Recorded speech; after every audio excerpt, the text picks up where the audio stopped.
Kembali, Kementerian Kesihatan Malaysia KKM menerusi Jabatan Kesihatan Negeri Sarawak dan syarikat pembekal vaksin COVID-19 hari ini telah melakukan ujian percubaan penghantaran vaksin dari Bintulu ke Klinik Kesihatan Belaga. Jadi untuk butirannya kita terus saja langsung bersama Debbie Amanda di studio berita RTM di Kuching. Silakan. Terima kasih Miza, salam sejahtera dan salam hormat.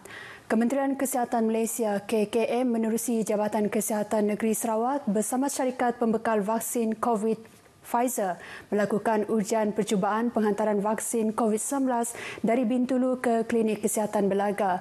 Timbalan Menteri Kesihatan II, Dato' Aaron Agodagang dalam sidang media selepas ujian tersebut memaklumkan usaha penghantaran vaksin ke Belaga telah dijalankan dengan baik. Vaksin telah dihantar dari syarikat penghilangan di Belgium, Jerman ke Singapura, kemudian ke Kuala Lumpur sebelum dihantar ke Kuching pada Isnin lalu melalui udara dan seterusnya menggunakan jalan darat dari Kuching ke Bintulu dan seterusnya ke Belaga semalam.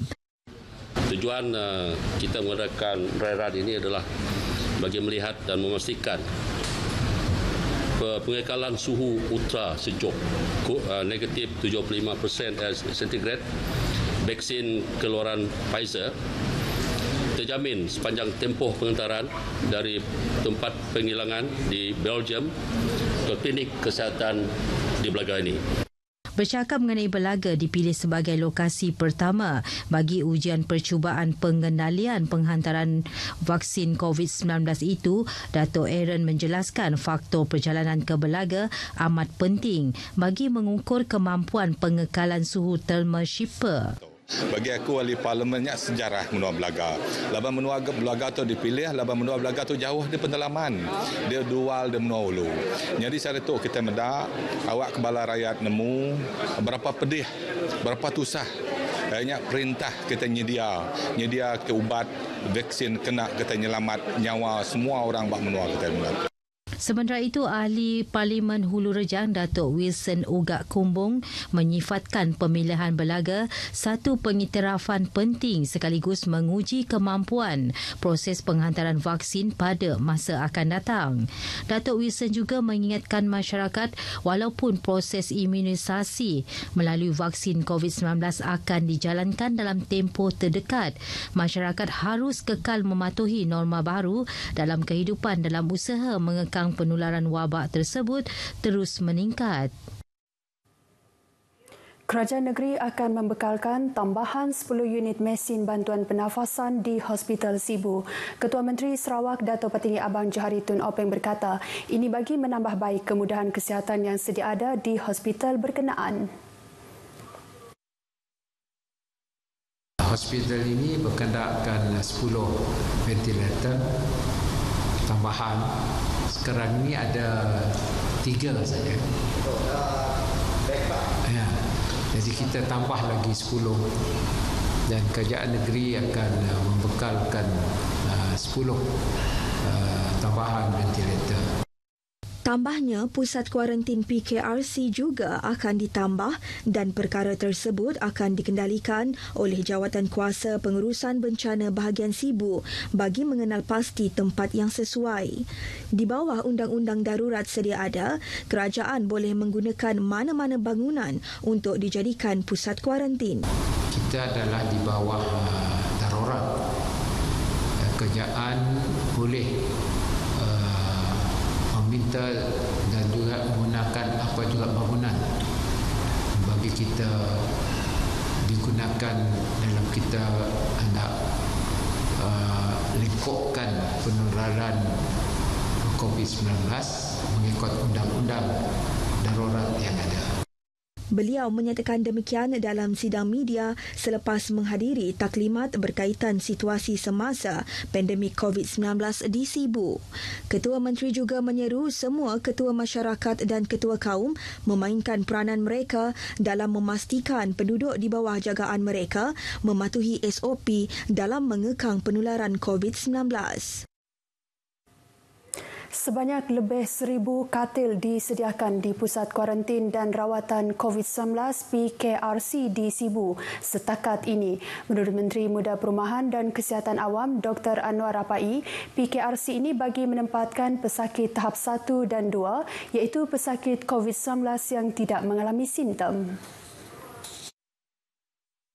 Jelas Dr. Anwar, PKRC melibatkan beberapa lokasi antaranya Kem Belia Kemuyang, Kolej Laila Taib dan Asrama Dr. Pelatih selain turut diwujudkan di Kanawit dan Sarike.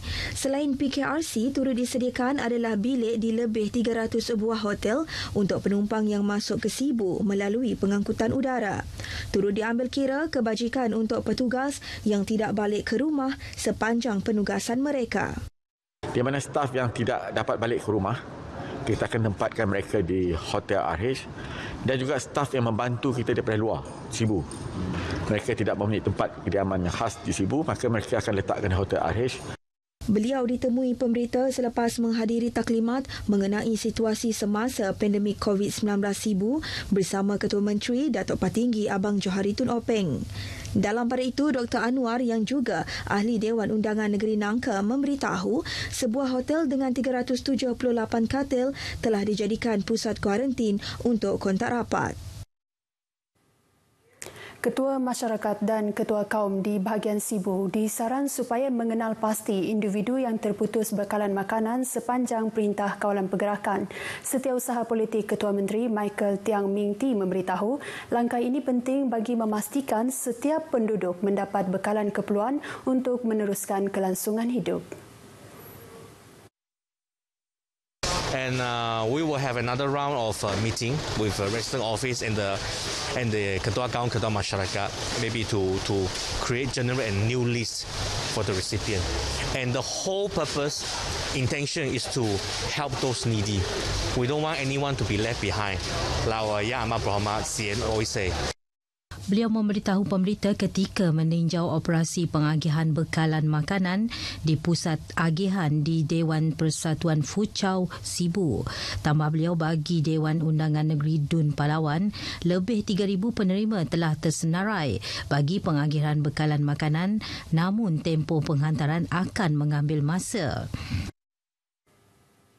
Industri fashion tidak terkecuali dengan kesan pandemik COVID-19 berikutan aktiviti sosial dan perhimpunan sepanjang tempoh Perintah Kawalan Pergerakan PKP dan PKP bersyarat ini adalah tidak dibenarkan. Bagi beberapa penggiat industri fashion di Kuching, kesan itu semakin ketara setelah PKP bersyarat dilaksanakan semula. Paling hebat dekat Sarawak ni apabila tempahan semua dibatalkan, majlis perkahwinan, industri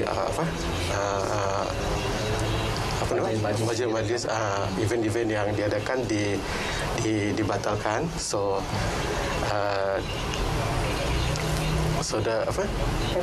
permintaan kuranglah. Jelasnya, meskipun Kuching pernah menjadi zon hijau sebelum ini, namun permintaan agak rendah kerana hanya majlis terhad dibenarkan.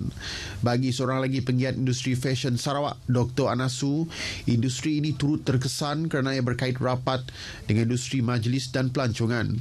Jadi dua-dua industri ini adalah beberapa industri yang sangat terkesan.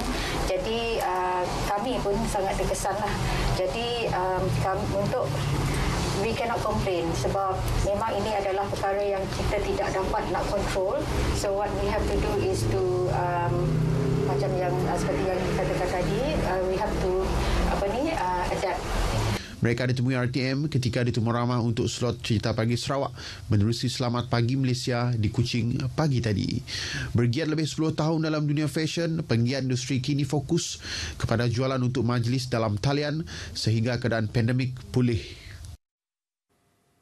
Sementara itu, dalam perkembangan sama, langkah larangan bagi penganjuran perhimpunan berskala besar dilihat tindakan tepat yang diambil kerajaan negeri. Ini dapat dilihat dengan reaksi daripada beberapa orang awam yang ditemui di sekitar Bandaraya Kuching yang rata-rata mengatakan ia adalah satu-satunya langkah memutuskan rantaian COVID-19.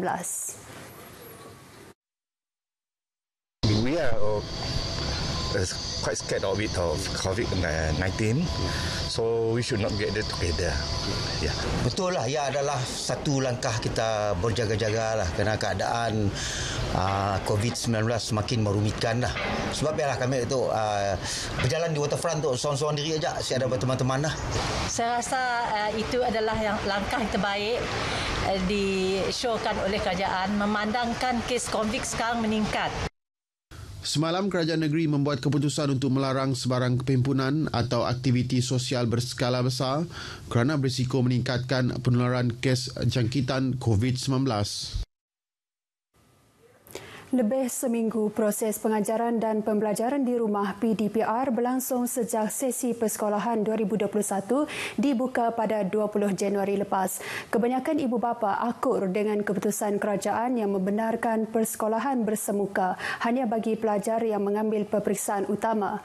Rata-rata memberitahu mereka berdepan banyak cabaran dalam proses PDPR, terutama sekali bagi ibu bapa yang bekerja. Sebab saya kerja, saya memang bukan tidak pantau lah. Tidak tengok anak, tapi balik kerja memang saya akan tanyalah, cikgu bagi apa? Okey, saya tengok mereka buat kerja agak okey sikit lah. Tapi mereka belum ada online, mereka ada kelas sebab mungkin buku teks belum bagi. Ini pun baru mau ambil buku teks. Masa sekarang memang okey lah. Boleh, kita ibu bapa boleh membantu dia orang. Tengok dari segi pengembangan oleh orang belajar lah. Dia tidak main-main kalau boleh di sekolah lah. Tapi apa kamu boleh buat sekarang pandemik COVID sekarang ni. Kadang-kadang bisa ke, kadang-kadang ada ke. Nanti cikgu bakal cikgu sisi merik ke jarum ya. Bisa ke tidak ya belajar.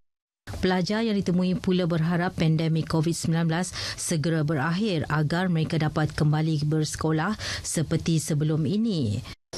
Saya lebih suka belajar di kelas lah sebab dekat rumah saya tak faham lah. Internet dekat rumah tu dia kadang-kadang okey, kadang-kadang tidak lah. Kalau okey tu saya adalah belajar buat kerja rumah. Belajar dari rumah ada masalah tak sekarang ni? Tidak ada, tapi ya saya kurang faham lah sebab saya lebih suka belajar bersemuka. Ya saya harap COVID cepat hilang dan saya boleh belajar di sekolah sebab tahun depan saya SPM. Peperiksaan CJ Pelajaran Malaysia SPM tahun 2020 dijadualkan bermula 22 Februari depan, manakala CJ Tinggi Persekolahan Malaysia STPM 2020 pada 8 Mac ini. Sekian dahulu perkembangan berita wilayah dari Sarawak. Kita kembali ke Angkasa Puri bersama Miza. Silakan Miza. Baik, terima kasih Debbie. Susulan kegigihan